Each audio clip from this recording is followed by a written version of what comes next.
कथी के चटैया पापा बैठल बानी हमरा के बैठवले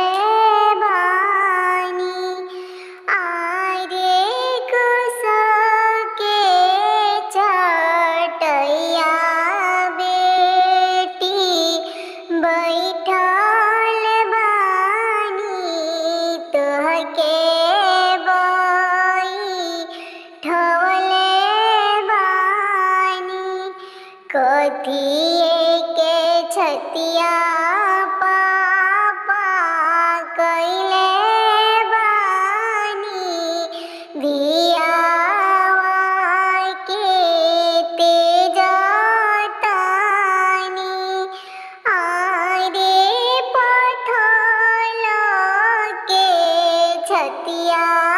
बेटी कइले बानी तोहरा के तेजतानी आरे पथल के छतिया बेटी कइले बानी तोहरा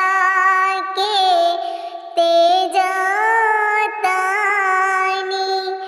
आरे पापा पुतवा पतोहिया